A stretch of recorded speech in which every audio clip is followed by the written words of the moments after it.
اعوذ باللہ من الشیطان الرجیم بسم اللہ الرحمن الرحیم وَلَوْ يُعَجِّلُ اللَّهُ لِلنَّاسِ الشَّرَّ اسْتِعْجَالَهُم بِالْخَيْرِ لَقُضِيَ إِلَيْهِمْ أَجَلُهُمْ فَنَذَرُ الَّذِينَ لَا يَرْجُونَ لِقَاءَنَا فِي طُغْيَانِهِمْ يَعْمَهُونَ وَلَوْ يُعَجِّلُ اللَّهُ لِلنَّاسِ الشَّرَّ اسْتِعْجَالَهُم بِالْخَيْرِ، اور اگر اللہ تعالیٰ لوگوں کو برائی کا نشانہ بنانے میں بھی اتنی ہی جلدی کرتا جتنی جلدی وہ اچھائیاں مانگنے میں مچاتے ہیں، لَقُضِيَ إِلَيْهِمْ أَجَلُهُمْ، تو ان کی مہلت تمام کر دی گئی ہوتی،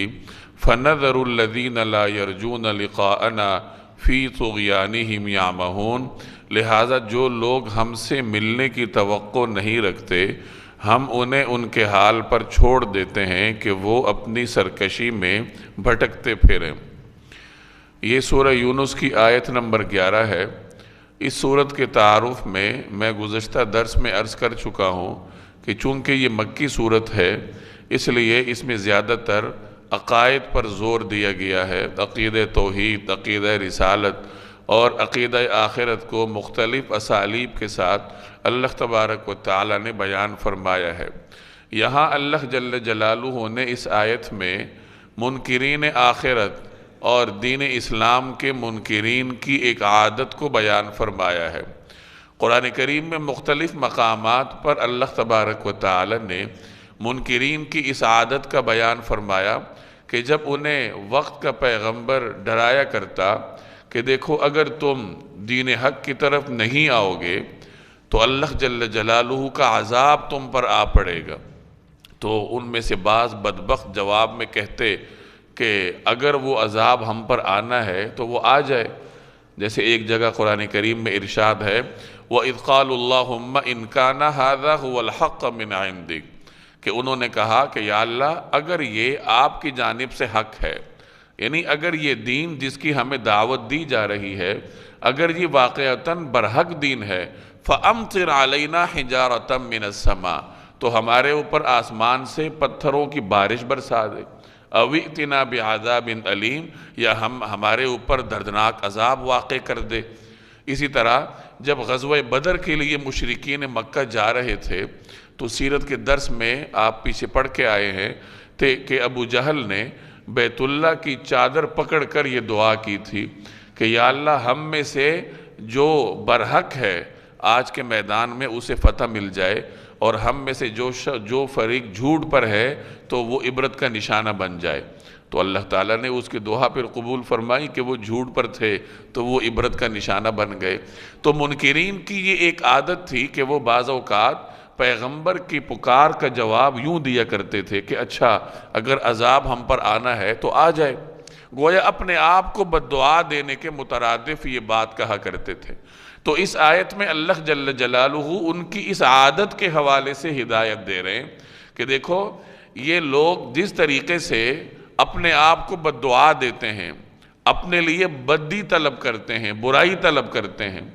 اگر اللہ جل جلالہ ان کی برائیاں پوری کرنے میں ویسی ہی جلدی کرتا جیسے اللہ تعالیٰ لوگوں کی اچھائیاں پوری کرنے میں جلدی کرتا ہے، تو اگر اللہ تعالیٰ ان پر شر واقع کرنے میں بھی جلدی کر دیتا، یعنی ان کی بددعا قبول کر لیتا، تو کب کا ان کا قصہ تمام ہو چکا ہوتا، یہ دنیا سے مٹ چکے ہوتے۔ لیکن یہ تو اللہ کی رحمت ہے کہ وہ خیر تو جلدی واقع کرتا ہے، خیر کی دعا تو جلدی قبول کرتا ہے، لیکن اگر کوئی بندہ اپنے لیے برائی مانگتا ہے، اپنے اوپر بددعا واقع کرتا ہے، تو اللہ تبارک و تعالی اس کو قبول فرمانے میں جلدی نہیں کرتا۔ اس آیت سے یہی معلوم ہوتا ہے۔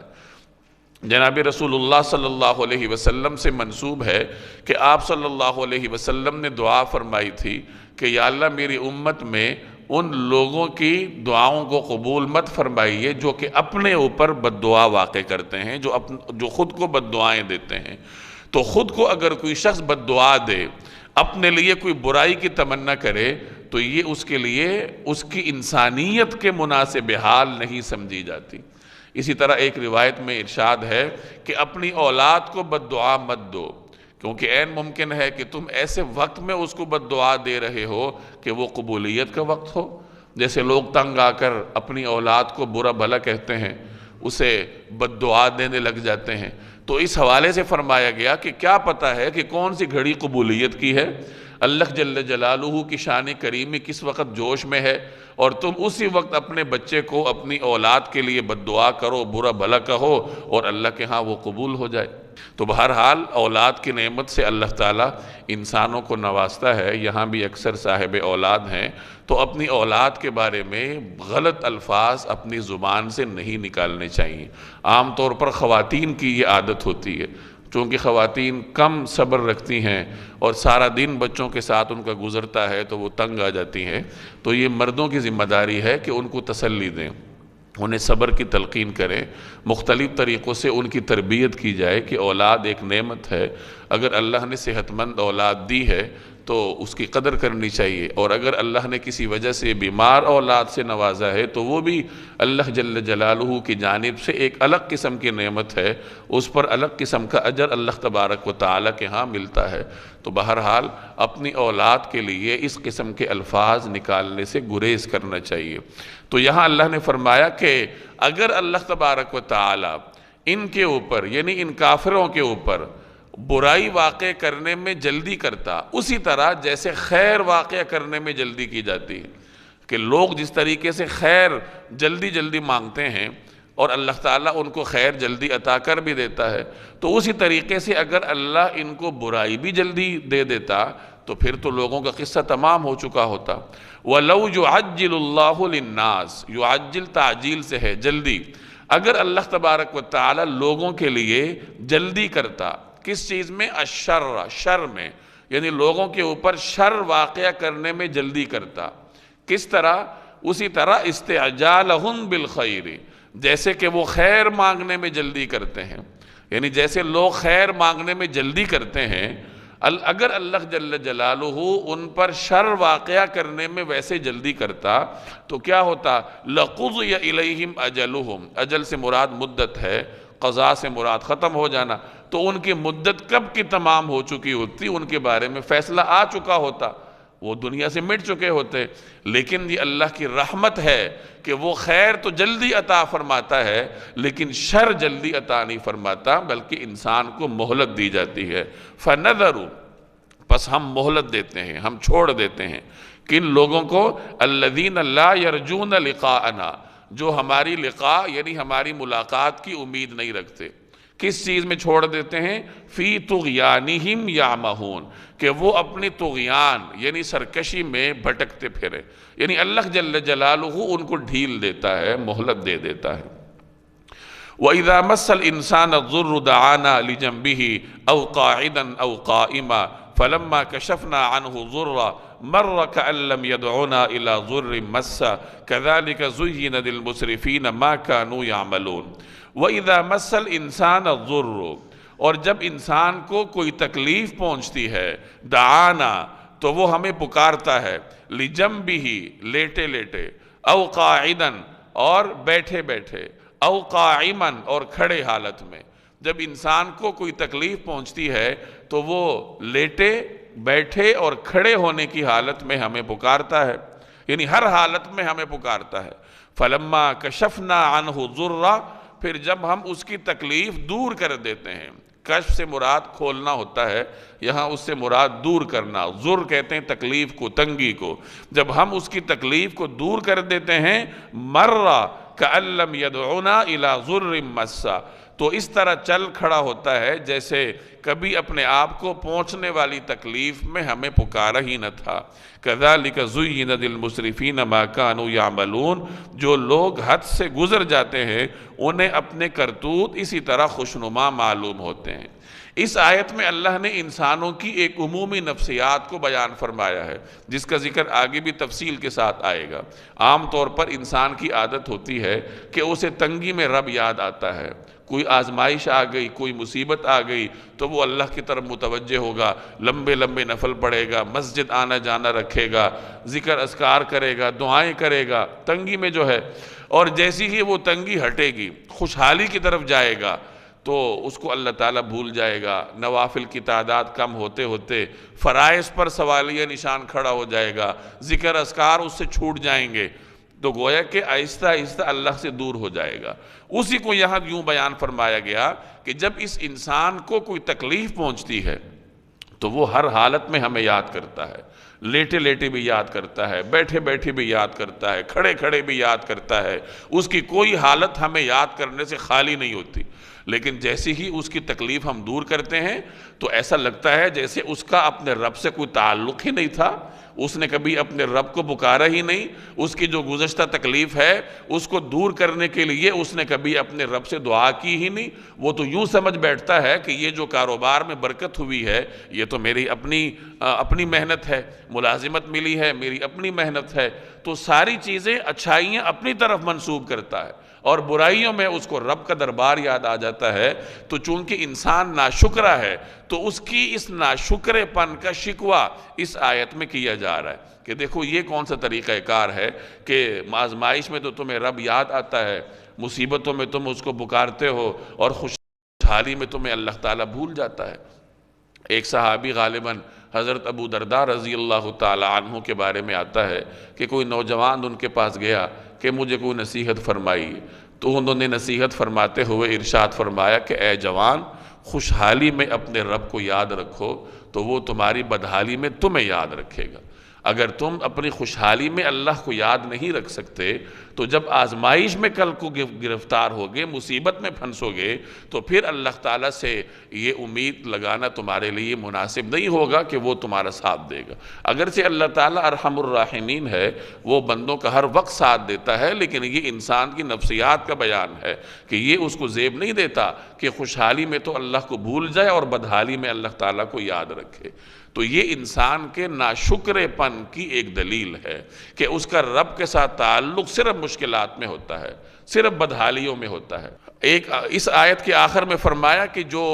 بدکار لوگ ہیں ان کے کرتوتوں کی وجہ سے ہم ان کے اعمال ان کے لیے خوشنما بنا دیتے ہیں۔ یہ انسانی اعمال کا سب سے خطرناک مرحلہ ہے کہ اس کے غلط افعال اس کو اچھے بنا کر معلوم ہو۔ وہ ایک کام غلط طریقے سے کر رہا ہے، سنت کے خلاف ہے، دین کے تقاضے کے خلاف ہے، شیطان کی اتباع کر رہا ہے، اور اس کی آنکھوں میں، اس کی نظروں میں وہ عمل خوشنما ہے۔ وہ یہ سمجھتا ہے کہ میں تو دین کا کام کر رہا ہوں، میں تو کوئی اچھا کام کر رہا ہوں۔ بدعت اسی وجہ سے مذموم ہے کہ بدعت کرنے والا یہ سمجھتا ہے کہ میں تو دین کا کام کر رہا ہوں، میں تو نیکی کا کام کر رہا ہوں۔ اور اس کے مذموم ہونے کی ایک وجہ یہ بھی ہے کہ ایسا کام کرنے والے کو توبہ کی توفیق نہیں ہوتی۔ توبہ تو وہ شخص کرے گا جس کے دل و دماغ پر، ضمیر پر بوجھ ہوگا کہ میں نے برا کام کیا ہے۔ ایک آدمی نے ایک کام کیا کہ اس نیت سے ہے کہ یہ اچھا کام ہے، تو وہ توبہ کیسے کرے گا؟ تو یہ انسان کی بدبختی کا اعلیٰ ترین درجہ ہوتا ہے کہ وہ غلط کام کرے اور غلط کام کرنے پر اسے پشیمانی نہ ہو، اس کو اچھا کام سمجھ کر وہ کرے۔ اور یہ ظاہر ہے کہ انسان کے اپنے اعمال کی وجہ سے یہ درجہ آتا ہے، جیسے یہاں فرمایا کہ ما کانوا یعملون، کہ جو کچھ وہ کرتے ہیں اس کی وجہ سے ان کے اعمال ان کو خوشنما بنا کر دکھائے گئے۔ یعنی انسان اپنی بدعمالیوں کی وجہ سے ایسے درجے تک پہنچ جاتا ہے جہاں خیر اور شر کی تمیز اسے چھن جاتی ہے، اس کا دل سیاہ ہو جاتا ہے، جس کے بارے میں قرآن کریم میں ارشاد ہے ختم اللہ علی قلوبہم، اللہ ان کے دلوں پر مہر لگا دیتا ہے۔ مہر لگانے کا مطلب ہی یہی ہے کہ پھر اچھائی اور برائی کی تمیز اس سے چھین لی جاتی ہے۔ تو اللہ کی پناہ مانگنی چاہیے کہ انسان کی زندگی میں کبھی ایسا مرحلہ آئے۔ وَلَقَدْ أَهْلَكْنَا الْقُرُونَ مِنْ قَبْلِكُمْ لَمَّا ظَلَمُوا وَجَاءَتْهُمْ رُسُلُهُمْ بِالْبَيِّنَاتِ وَمَا كَانُوا لِيُؤْمِنُوا كَذَلِكَ نَجْزِي الْقَوْمَ الْمُجْرِمِينَ۔ وَلَقَدْ أَهْلَكْنَا الْقُرُونَ مِنْ قَبْلِكُمْ، اور ہم نے تم سے پہلے قوموں کو اس موقع پر ہلاک کیا لما ظلموا، جب انہوں نے ظلم کا ارتکاب کیا۔ قرون قرن کی جمع ہے، اس کا اطلاق زمانے پر بھی ہوتا ہے اور قوم پر بھی ہوتا ہے۔ تو یہاں مراد ہم نے کئی اقوام کو ہلاک کیا۔ اللہ نے قرآن کریم نے ہلاک شدہ اقوام کے واقعات کو بیان فرمایا۔ قوم لوط کے قصے کو بیان کیا، قوم نوح کے قصے کو بیان کیا، قوم صالح، قوم ہود، یہ تمام اقوام جو کہ ہلاک ہوئیں، اللہ کے عذاب کی زد میں آئیں، ان کے واقعات قرآن کریم میں موجود ہیں کہ وہ کون کون سے ایسے گناہ تھے جن کی پاداش میں ان کو اللہ کے عذاب کا سامنا کرنا پڑا۔ تو اس تاریخ کو ہمارے سامنے بیان اسی لیے کیا جاتا ہے کہ اس کو پڑھ کر سبق حاصل کیا جائے کہ جس راستے پر وہ اقوام چلی تھیں اور جس راستے نے انہیں اللہ کے عذاب کے گڑھے میں ڈال دیا، اس راستے پر چلنے سے اجتناب کیا جائے۔ تو اللہ نے فرمایا کہ جب انہوں نے ظلم کا ارتکاب کیا تو ہم نے انہیں ہلاک کر دیا، چاہے وہ جتنی ہی مرضی بڑی قوم کیوں نہ ہو۔ قوم عاد کے بارے میں آتا ہے کہ وہ ایسی عجیب و غریب ڈیل ڈول والی قوم تھی کہ اللہ تبارک و تعالی نے ایسی قوم کبھی پیدا ہی نہیں کی تھی۔ اتنے لمبے لمبے ان کے جثے تھے، بغیر کسی مشینری کے اور بغیر کسی قسم کی جدید قسم کی ایجادات کے وہ عظیم الشان محلات اور عمارات بنایا کرتے تھے۔ اتنی طاقت اللہ نے انہیں دی تھی، لیکن جب انہوں نے اپنی اس طاقت کا غلط استعمال کیا تو اللہ تبارک و تعالی نے انہیں نیست و نابود کر دیا۔ ان کے اوپر ایسا عذاب آیا کہ وہ ہوا میں اڑتے تھے، ایک دوسرے کے ساتھ ٹکراتے تھے اور اسی طریقے سے سر پھٹول کرتے کرتے وہ ہلاک ہو گئے۔ تو جب اللہ کی پکڑ آتی ہے تو پھر فرعون جیسا جابر بادشاہ بھی نہیں بچتا، پھر نمرود جیسا طاقتور اور مطلق العنان اقتدار کا مالک بھی نہیں بچتا، ایک لمحے میں سب کچھ زیر و زبر ہو جاتا ہے۔ تو فرمایا کہ جب انہوں نے ظلم کیا تو ہم نے ان کو مٹا ڈالا۔ وَجَاءَتْهُمْ رُسُلُهُمْ بِالْبَيِّنَاتِ، اور ان کے پیغمبر ان کے پاس روشن دلائل لے کر آئے تھے۔ وَمَا كَانُوا لِيُؤْمِنُوا، اور وہ ایسے نہ تھے کہ ایمان لاتے۔ یہاں یہ بیان کیا جا رہا ہے کہ اللہ کسی کے ساتھ ظلم نہیں کرتا۔ ایسا نہیں ہوتا کہ کسی قوم کے پاس تعلیمات آئی ہی نہ ہو، کوئی سمجھانے والا آیا ہی نہ ہو اور اس کے اوپر عذاب آ جائے۔ پہلے سمجھانے والا آتا ہے، اللہ کا کلام آتا ہے، اللہ کا کلام سنانے والا ساتھ مبعوث کیا جاتا ہے، پورے طریقے سے سنایا جاتا ہے، ان کے اوپر حجت تام کی جاتی ہے۔ اس کے بعد جب وہ انکار کرتے ہیں تو پھر اللہ تبارک و تعالیٰ کا عذاب آتا ہے۔ كَذَلِكَ نَجْزِي الْقَوْمَ الْمُجْرِمِينَ، ایسے مجرم لوگوں کو ہم ایسا ہی بدلہ دیتے ہیں۔ ثُمَّ جَعَلْنَاكُمْ خَلَائِفَ فِي الْأَرْضِ مِن بَعْدِهِمْ، پھر ہم نے ان کے بعد زمین میں تم کو جانشین بنایا ہے۔ لِنَنْظُرَ، تاکہ یہ دیکھیں، کیف تعملون، کہ تم کیسے عمل کرتے ہو۔ خلائفہ خلیفہ کی جمع ہے، خلیفہ جانشین کو کہتے ہیں۔ قرآن کریم ہم سے مخاطب ہے کہ دیکھو تم سے پچھلی اقوام آئی تھی، انہوں نے اللہ کی نافرمانی کی، وقت کے پیغمبر کی اطاعت نہ کی تو وہ مٹ گئی، نیست و نابود ہو گئی، اور اللہ نے زمین کی وراثت ان کی جگہ تمہیں عطا فرمائی، اقتدار تمہیں عطا فرمایا، زمین میں جینے کی توفیق تمہیں دی۔ پچھلی اقوام کا خلیفہ اللہ نے تمہیں بنایا، اور یہ جو خلافت کا منصب ملا ہے یہ عیاشی کے لیے نہیں ملا، یہ سہولیات سے لطف اندوز ہونے کے لیے نہیں ملا، بلکہ یہ منصب اپنے ساتھ ذمہ داری لے کر آیا ہے۔ اور وہ ذمہ داری کیا ہے؟ عمل، کہ اللہ دیکھے گا کہ تم کیسا عمل کرتے ہو۔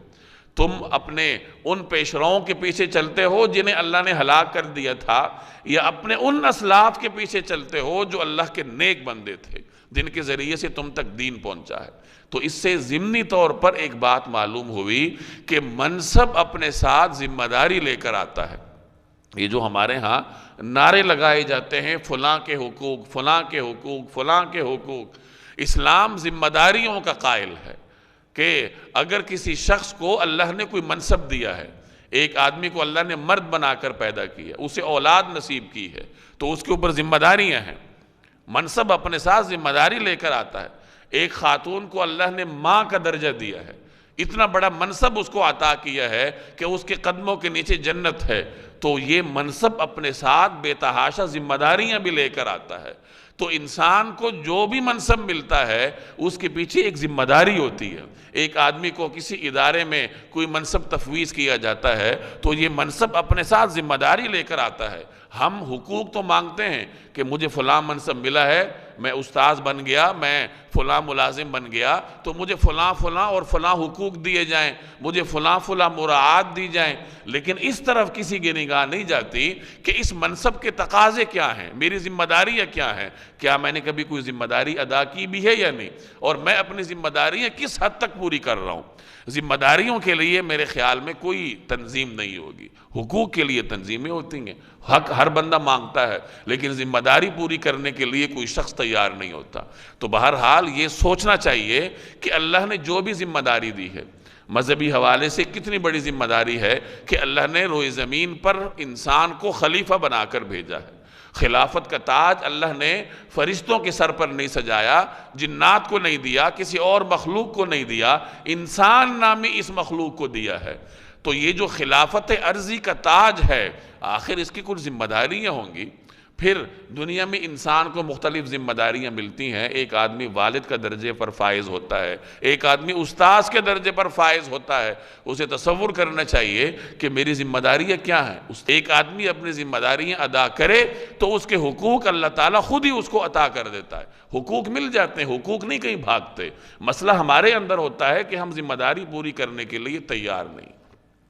تو فرمایا کہ ثم جعلناکم خلائف فی الارض من بعدہم، پھر ہم نے ان کے بعد زمین میں تمہیں جانشین بنایا، تمہیں خلافت ارضی کا منصب دیا۔ اور کیوں دیا؟ عیاشی کرنے کے لیے نہیں دیا، سہولیات سے لطف اندوز ہونے کے لیے نہیں دیا، اس لیے دیا لننظرا، کہ ہم یہ دیکھیں کیف تعملون، کہ تم کیسے عمل کرتے ہو۔ اور انسان کے ذمے صرف عمل نہیں ہے، لیبلوکم ایکم احسن عملا،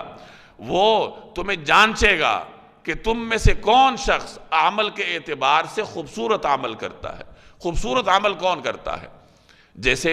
آپ کو دنیا کی ہر چیز میں کوالٹی مطلوب ہوتی ہے، ایک چیز آپ کو اپنی گلی کے کریانے کی دکان میں سستے داموں مل جائے گی، آپ وہی چیز لینے کے لیے بڑے مارٹ پہ جائیں گے، اضافی پیسے دے کر خریدیں گے۔ کیوں؟ آپ کو اس چیز میں کوالٹی درکار ہے، معیار درکار ہے، تو معیار کے لیے آپ اضافی رقم خرچ کرنے کے لیے تیار ہیں، سفر کرنے کے لیے تیار ہیں۔ تو یاد رکھیے کہ عمل کے میدان میں بھی معیار درکار ہے۔ اللہ جل جلالہ کو بھی اپنے بندوں کے اعمال میں خوبصورتی مطلوب ہے، اور یہ دیکھا جاتا ہے کہ یہ جو بے شمار بندے عبادات کرتے ہیں، ان بے شمار بندوں میں سے کون ایسا بندہ ہے جو کہ اپنے عمل کو خوبصورت طریقے سے انجام دیتا ہے۔ اور عمل خوبصورت کیسے بنتا ہے؟ سنت کے طریقے کی اتباع میں بنتا ہے۔ کوئی عمل جناب رسول اللہ صلی اللہ علیہ وسلم نے کیسے انجام دیا ہے، تو اس کی اتباع کرنے سے عمل خوبصورت ہوتا ہے۔ ہمیں معلوم ہونا چاہیے کہ صبح سے لے کر شام تک جو ہمارے مختلف افعال ہیں،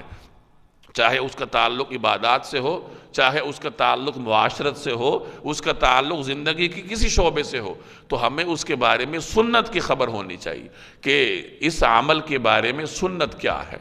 اس قسم کی چھوٹی چھوٹی کتابچیں چھپ چکی ہیں کہ اپنے شب و روز سنت کے مطابق گزاریے، یا دن سنت کے مطابق گزاریے۔ اس میں صبح اٹھنے سے لے کر رات سونے تک درمیان میں جتنے ایسے افعال ہیں جو عام طور پر ایک مسلمان کو انجام دینے ہوتے ہیں، اس کی سنتیں موجود ہوتی ہیں۔ لباس کی سنتیں کیا ہیں، گھر سے نکلنے کی سنتیں کیا ہیں، جوتا پہننے کے بارے میں رسول اللہ صلی اللہ علیہ وسلم کا طریقہ کار کیا ہے، بازار جانے کی سنتیں کیا ہیں۔ تو ہر عمل کے بارے میں سنتیں موجود ہیں، اور یہ تو صحابہ کرام کا ہم پر احسان ہے کہ انہوں نے زندگی کے چھوٹے چھوٹے سمجھے جانے والے افعال کے بارے میں بھی سنت محفوظ کی، کہ نبی کریم صلی اللہ علیہ وسلم بازار کیسے جاتے تھے، آپ صلی اللہ علیہ وسلم لباس کیسے پہنتے تھے، جوتا کیسے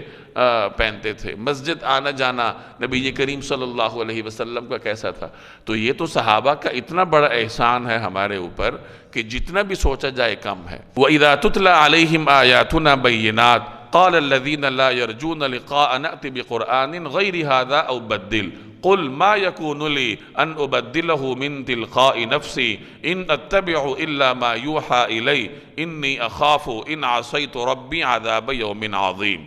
وَإِذَا تُتْلَى عَلَيْهِمْ آيَاتُنَا بَيِّنَاتٍ، اور جب ان کے سامنے ہماری آیات پڑھی جاتی ہیں جبکہ وہ بالکل واضح ہوتی ہیں، بینات کا مطلب واضح، قال الذین لا یرجون لقاء نأت بقرآن، تو جو لوگ ہم سے عام ملنے کی توقع نہیں رکھتے وہ یہ کہتے ہیں کہ ایتی بقرآن غیر ھذا او بدل، کہ اس قرآن کریم کے سوا کوئی اور قرآن لے کر آؤ، ایتی بقرآن، قرآن کریم لے کر آؤ، غیر ھذا، اس قرآن کے سوا، او بدل ہو، یا اس میں تبدیلی کرو۔ اور وہ لوگ جو ہم سے عام ملنے کی توقع نہیں رکھتے، جب ان کے سامنے ہماری آیتیں پڑھی جاتی ہیں جبکہ وہ بالکل واضح ہوتی ہیں، تو وہ یہ کہتے ہیں کہ یہ نہیں، کوئی اور قرآن لے کر آؤ یا اس میں تبدیلی کرو۔ قل، آپ کہہ دیجئے، ما یکون لی ان ابدلہ من تلقاء نفسی، مجھے یہ حق نہیں پہنچتا کہ میں اس میں اپنی طرف سے کوئی تبدیلی کروں۔ ان اتبع الا ما یوحى الی، میں تو کسی اور چیز کی نہیں، صرف اس وحی کی پیروی کرتا ہوں جو مجھ پر نازل کی جاتی ہے۔ انی اخاف ان عصیت ربی عذاب یوم عظیم، اگر کبھی میں اپنے رب کی نافرمانی کر بیٹھوں تو مجھے ایک زبردست دن کے عذاب کا خوف ہے۔ اب یہاں چند آیات میں مشرکین کی جانب سے اس مطالبے کا ذکر ہے اور اس کے جواب کا ذکر ہے کہ وہ یہ مطالبہ کرتے تھے کہ یہ جو قرآن کریم ہے اس کے علاوہ کوئی اور کلام لے آئیے یا اس میں تبدیلی کر لیجئے۔ اس کے بہت سارے احکامات مشرکین کے سرمایہ دارانہ دماغ کے لیے قابل قبول نہیں تھے، تو ان کی طرف سے یہ مطالبہ تھا کہ اس کو تبدیل فرمائیے، کوئی اور قرآن لے کر آئیے تو ہم مان لیں گے۔ تو اس کا جواب نبی کریم صلی اللہ علیہ وسلم کی زبانی یہ دیا جا رہا ہے کہ دیکھو یہ قرآن کریم اللہ کی جانب سے ہے، یہ پیغمبر کی جانب سے نہیں ہے، یہ اللہ کی جانب سے ہے۔ پیغمبر کا کام قرآن کریم کو پہنچانا ہے، تو جب وہی اللہ کی جانب سے ہے تو اس میں تبدیلی کرنے کا اختیار بھی اللہ کے سوا کسی اور کو نہیں ہے۔ تو قرآن کریم اللہ کی جانب سے ہے، پیغمبر کی ذمہ داری من نوعاً اس کو پہنچانا ہے، اور پیغمبر اس میں ایک حرف بھی تبدیل نہیں فرماتے، بلکہ اللہ نے جیسا ان پہ نازل کیا وہ ویسے ہی آگے پہنچاتے ہیں۔ تو اس آیت سے یہ ثابت ہوا کہ قرآن کریم سارے کا سارا اللہ تبارک و تعالیٰ کی جانب سے ہے۔ ہاں، اس کے معانی اور مفاہیم جناب رسول اللہ صلی اللہ علیہ وسلم نے امت کو سمجھائے ہیں، اپنے عمل کے ذریعے بھی اور اپنے قول کے ذریعے بھی۔ قل لو شاء اللہ ما تلوتہ علیکم، کہہ دیجئے کہ اگر اللہ چاہتا تو میں اس قرآن کو تمہارے سامنے نہ پڑھتا، میں اس کی تلاوت نہ کرتا تمہارے سامنے، ولا ادراکم بہ، اور نہ اللہ تمہیں اس سے واقف کراتا، فقد لبثت فیکم عمرا من قبلہ، آخر اس سے پہلے بھی تو میں ایک عمر تمہارے درمیان بسر کر چکا ہوں، افلا تعقلون، کیا پھر بھی تم عقل سے کام نہیں لیتے؟ یعنی یہ کلام اللہ کا بھیجا ہوا ہے، اگر اللہ چاہتا تو میں تمہیں پڑھ کر ہی نہ سناتا، اللہ اگر چاہتا تو تمہیں اس سے واقف ہی نہ کراتا، لیکن اللہ کی مشیت ہی یہی ہے کہ میں تمہیں پڑھ کر سناؤں اور تمہیں اس سے واقف کرایا جائے، تو یہ اللہ کی جانب سے ہے اور اللہ کی جو مشیت ہے وہ پوری ہو کر رہے گی۔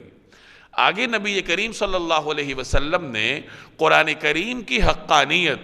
اور اپنی سچائی پر اپنی گزشتہ زندگی کو دلیل بنا کر پیش کیا ہے۔ فَقَدْ لَبِثْتُ فِيكُمْ عُمُرًا مِّن قَبْلِهِ، کہ دیکھو میں اس سے پہلے تمہارے درمیان ایک زندگی بسر کر چکا ہوں۔ جناب نبی کریم صلی اللہ علیہ وسلم نے اہل مکہ کے درمیان 40 سالہ زندگی ایسے بسر کی کہ مکہ کا ہر جوان آپ صلی اللہ علیہ وسلم کو صادق کہتا تھا، امین کہتا تھا۔ مکہ کے ہر شہری کو نبی کریم صلی اللہ علیہ وسلم پر اعتماد تھا، اور اس درجے کا اعتماد تھا کہ جب آپ صلی اللہ علیہ وسلم نے صفا پہاڑی کے اوپر سے ان کو پکارا اور فرمایا کہ اگر میں تمہیں یہ کہوں کہ اس پہاڑ کے پیچھے سے دشمن کی فوج تم پر حملہ کرنے کو ہے تو تم مانو گے؟ تو سب نے بیک زبان کہا کہ ہاں ہم مانیں گے، کیونکہ ہم نے آپ کی زبان سے سچ کے سوا کچھ سنا ہی نہیں۔ اس طریقے سے پاک صاف شفاف زندگی جناب رسول اللہ صلی اللہ علیہ وسلم نے اہل مکہ کے درمیان گزاری، اور اپنی اس حیات مبارکہ کو بطور دلیل کے پیش کیا کہ آج تم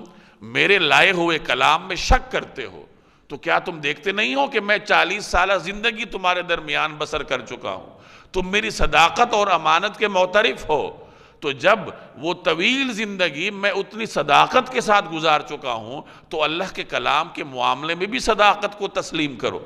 تو اپنی گزشتہ زندگی کو بطور دلیل پیش کرنا، یہ ایک پیغمبر ہی کے شایع نشان ہو سکتا ہے۔ عام انسان تو خطاؤں کا پتلا ہوتا ہے، ایک کام صحیح کرتا ہے 10 بگاڑ دیتا ہے، چاہے وہ کتنا ہی نیک کیوں نہ ہو، کتنا ہی برگزیدہ کیوں نہ ہو۔ یہ ایک پیغمبر ہی کے شایع نشان ہے کہ اس کی نبوت سے پہلے کی زندگی میں ایسی شفاف ہے کہ وہ لوگوں کے لیے ایک مثال کا درجہ رکھتی۔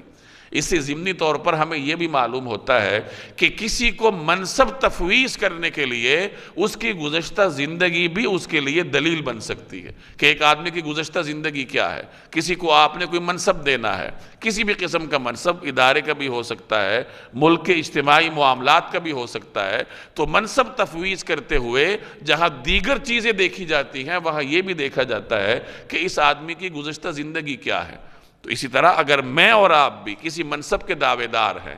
تو ہمیں یہ سوچنا چاہیے کہ ہماری جو گزشتہ زندگی ہے آیا اس منصب کے مطابق ہے بھی یا نہیں۔ تو بہرحال انسان کو اپنی زندگی بھی شفاف طریقے سے گزارنے کی کوشش کرنی چاہیے، اور اگر کسی کو منصب تفویض کرنا ہو تو اس کی تاریخ کو بھی دیکھ لینا چاہیے۔ تو جناب رسول اللہ صلی اللہ علیہ وسلم کی حیات طیبہ کا یہ اعجاز ہے کہ نبوت سے پہلے کی حیات مبارکہ کو بھی جناب رسول اللہ صلی اللہ علیہ وسلم نے بطور دلیل کے پیش کیا اور فرمایا کہ دیکھو میں تمہارے درمیان ایک زندگی بسر کر چکا ہوں، زندگی کا بڑا حصہ گزار چکا ہوں، افلا تعقلون، کیا پھر بھی تم عقل سے کام نہیں لیتے؟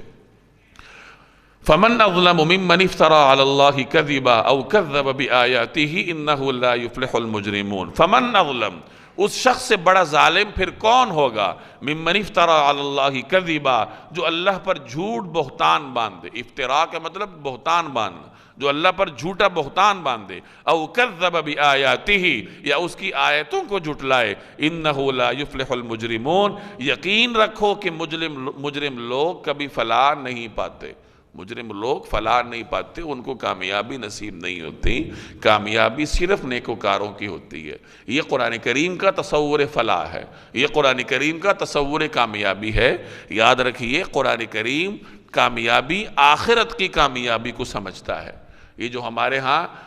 کامیابیاں، یہ جو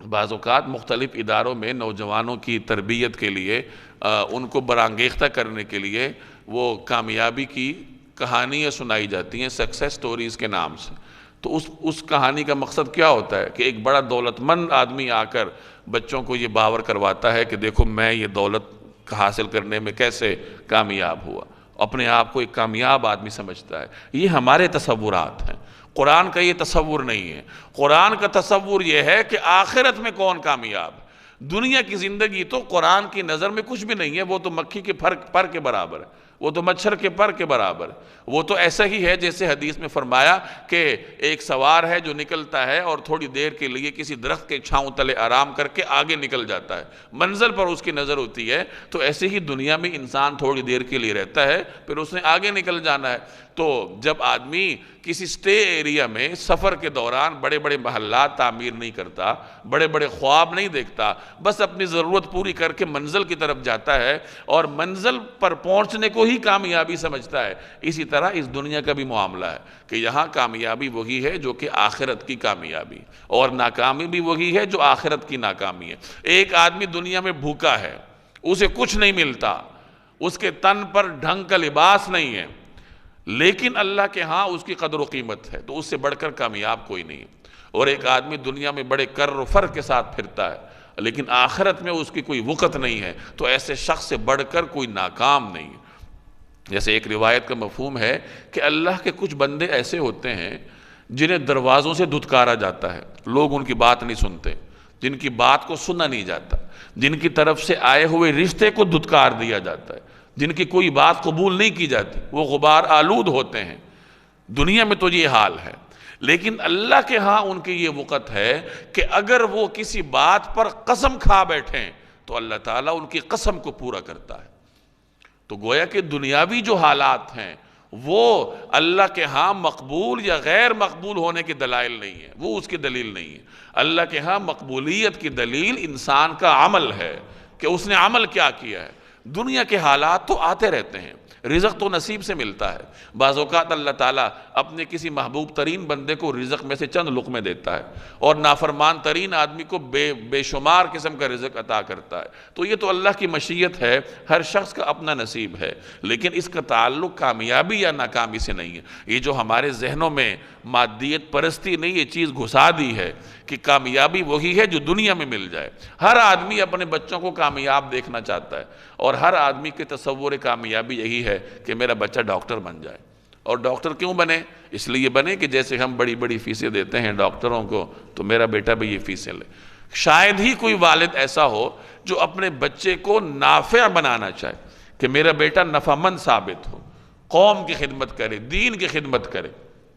کوئی خال ایسے لوگ ہوں گے، ورنہ ہر آدمی یہ چاہتا ہے کہ میرا بیٹا خوب دولت کا مالک بنے، اور پھر اللہ تعالیٰ اس کی تمنا پوری کر دیتا ہے، وہ خوب دولت کا مالک بن جاتا ہے لیکن اپنے باپ کو بھول جاتا ہے، اس کو ایک کمرہ لے کے دے دیتا ہے، اس میں اے سی لگا کے دے دیتا ہے، ملازم رکھ کے دے دیتا ہے، لیکن اس کے پاس باپ کے لیے وقت نہیں ہوتا۔ تو وہ باپ کے اپنے کرتوت ہیں جو اس کو اپنی زندگی میں دیکھنے پڑتے ہیں۔ تو بہرحال کامیابی کا تصور یہی ہے کہ آخرت میں کوئی شخص کتنا کامیاب ہے، چونکہ ہم نے دنیا میں زندگی بسر کرنی ہے تو اسباب بھی تلاش کرنے ہیں، لیکن ان اسباب ہی کو سب کچھ نہ سمجھا جائے۔ وَيَعْبُدُونَ مِن دُونِ اللَّهِ مَا لَا يَضُرُّهُمْ وَلَا يَنْفَعُهُمْ وَيَقُولُونَ هَؤُلَاءِ شُفَعَاؤُنَا عِندَ اللَّهِ قُلْ أَتُنَبِّئُونَ اللَّهَ بِمَا لَا يَعْلَمُ فِي السَّمَاوَاتِ وَلَا فِي الْأَرْضِ سُبْحَانَهُ وَتَعَالَى عَمَّا يُشْرِكُونَ وَيَعْبُدُونَ مِن دُونِ اللَّهِ، اور یہ لوگ اللہ کو چھوڑ کر عبادت کرتے ہیں ما لا یضرہم ولا ینفعہم، ان کی جو نہ ان کو نقصان پہنچا سکتے ہیں اور نہ ہی ان کو کوئی نفع دے سکتے ہیں۔ وَيَقُولُونَ، اور کہتے ہیں هَؤُلَاءِ شُفَعَاؤُنَا عِندَ اللَّهِ، کہ یہ اللہ کے پاس ہماری سفارش کرنے والے ہیں۔ قل کہہ دیجئے اتنبئون اللہ، کیا تم اللہ کو خبر دے رہے ہو بما لا يعلم فی السماوات ولا فی الارض، جس کا کوئی وجود اللہ کے علم میں نہیں ہے، نہ آسمانوں میں ہے نہ زمین میں ہے۔ سبحانہ، اللہ پاک ہے، وتعالی، اور کہیں بلند و بالا ہے، عما یشرکون، ان باتوں سے جن میں یہ شرک کرتے ہیں، ان کی مشرکانہ باتوں سے اللہ پاک ہے اور ان سے کہیں بلند و بالا ہے۔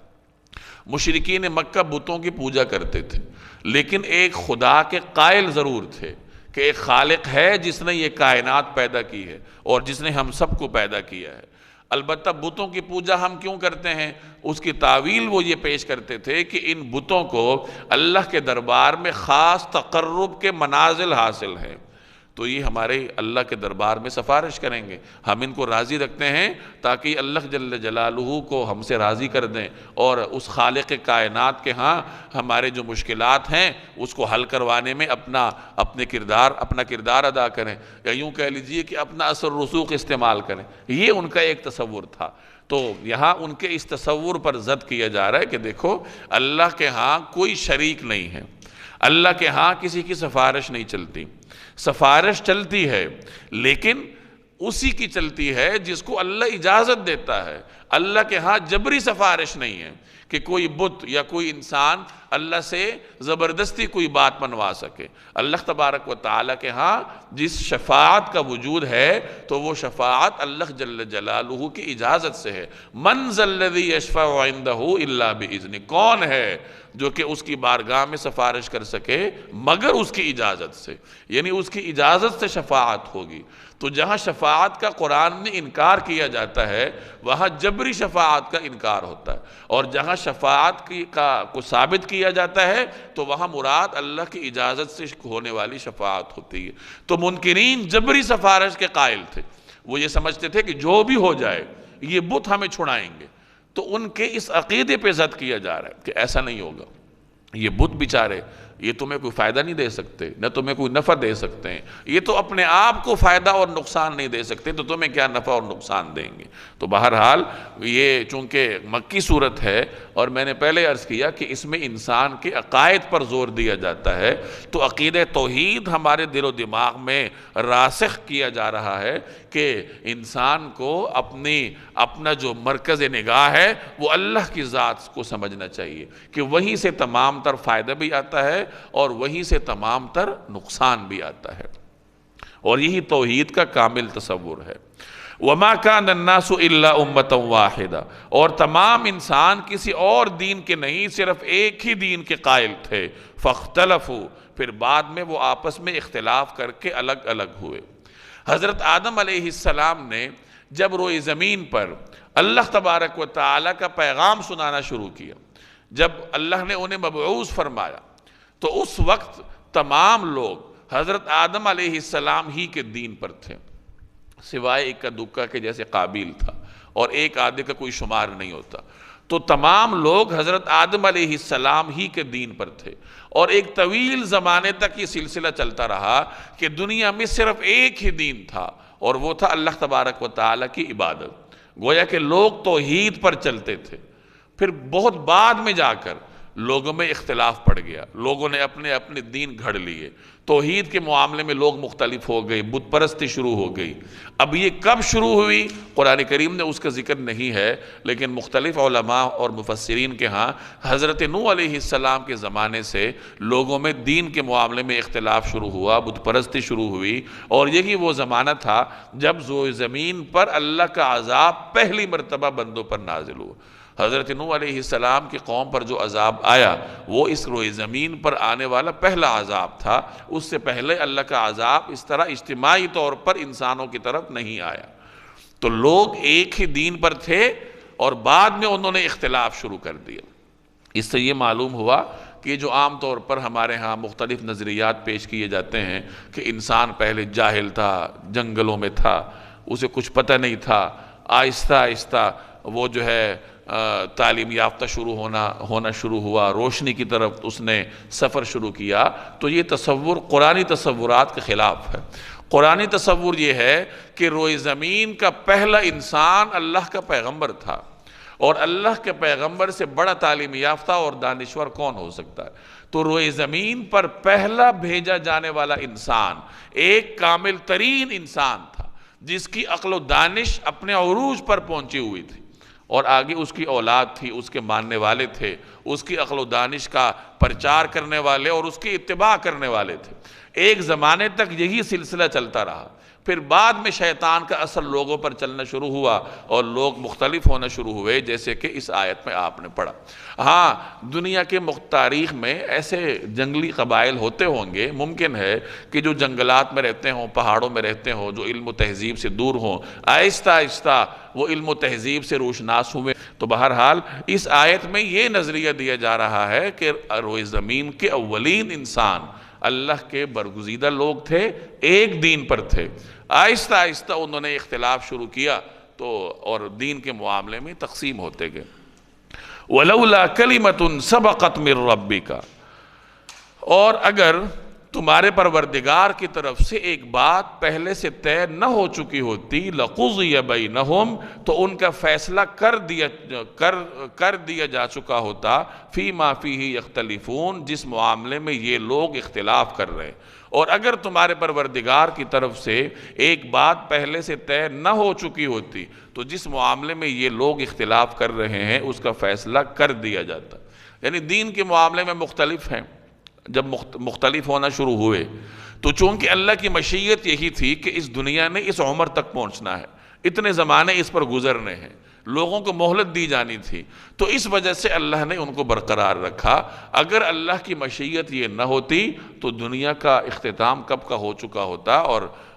لوگوں کے اختلاف کی وجہ سے ان کا معاملہ کب کا نمٹا دیا جا چکا ہوتا۔ وَيَقُولُونَ، اور یہ لوگ کہتے ہیں، لَوْلَا أُنزِلَ عَلَيْهِ آیَةٌ مِّن رَبِّهِ، کہ اس نبی پر اس کے رب کی طرف سے کوئی نشانی کیوں نازل نہیں کی گئی؟ فَقُلْ، تو آپ کہہ دیجئے، إِنَّمَا الْغَيْبُ لِلَّهِ، غیب کی باتیں تو صرف اللہ کے اختیار میں ہیں، فَانْتَظِرُوا، لہٰذا تم انتظار کرو، إِنِّي مَعَكُمْ مِنَ الْمُنْتَظِرِينَ، میں بھی تمہارے ساتھ انتظار کرتا ہوں۔ مشرکین مکہ کی عادت تھی کہ وہ نت نئی فرمائشیں کیا کرتے تھے، اور یہ ہر زمانے میں منکرین کی عادت رہی ہے کہ وہ اپنے وقت کے پیغمبروں سے طرح طرح کی فرمائشیں کرتے تھے کہ اچھا یہ کر دیجئے تو ہم ایمان لے آئیں گے، یہ نشانی دکھلا دیجئے تو ہم ایمان لے آئیں گے۔ جیسے حضرت صالح علیہ السلام کی قوم نے کہا تھا کہ اس پہاڑ کی کوکھ سے ہمیں اونٹنی نکال کر دو، حضرت عیسیٰ علیہ السلام کی قوم نے کہا تھا کہ آسمان سے ہمیں دسترخوان اتار کر دو۔ تو اس طرح کے مطالبات ہر قوم کرتی رہی ہے اپنے پیغمبروں سے، اسی طرح کے مطالبات قریش مکہ نے بھی کیے۔ تو نبی کریم صلی اللہ علیہ وسلم کی زبان اطہر سے ان کو یہ جواب دیا گیا کہ دیکھو، فرمائشی معجزات نہیں آیا کرتے، معجزہ وہی دکھایا جاتا ہے جو اللہ کی مشیت میں ہوتا ہے، باقی لوگوں کے فرمائشوں پر اللہ تعالیٰ معجزات اتارنا شروع کر دے، نشانیاں اتارنی شروع کر دے، ایسا نہیں ہوتا۔ اور ایسا نہ ہونے میں بھی اللہ کی رحمت کار فرما ہے، کیونکہ اللہ کا قانون یہ ہے کہ جب کسی قوم کی فرمائش پر معجزہ دکھا دیا جائے، یعنی کسی قوم کا فرمائشی معجزہ ان کو دے دیا جائے، ان کی فرمائشی نشانی ان کو دکھا دی جائے، تو اس کے بعد اگر وہ انکار کریں تو ان کو ملیمیٹ کر دیا جاتا ہے، پھر انہیں دنیا میں جینے کا حق نہیں دیا جاتا۔ تو اگر اس امت کو بھی فرمائشی نشانی دکھلا دی جاتی تو پھر منکرین اس دنیا میں وجود نہ رکھتے، مٹ چکے ہوتے اسی زمانے میں۔ تو اللہ نے رحمت کے پیش نظر قریش مکہ کے جو اس قسم کی فرمائشیں تھیں وہ پوری نہیں کی، اور فرمایا کہ ان سے کہہ دو کہ غیب تو اللہ کی طرف سے ہے، یعنی معجزات کیا ہونے ہیں، نشانیاں کون سی دکھلائی جانی ہیں، یہ تو اللہ کی مشیت پر ہے، جب وہ چاہے گا تو اپنے پیغمبر کے ہاتھ پر نشانی کو نازل کر دے گا، معجزہ دکھا دے گا، پس تم انتظار کرو اور میں بھی تمہارے ساتھ انتظار کرنے والوں میں ہوں۔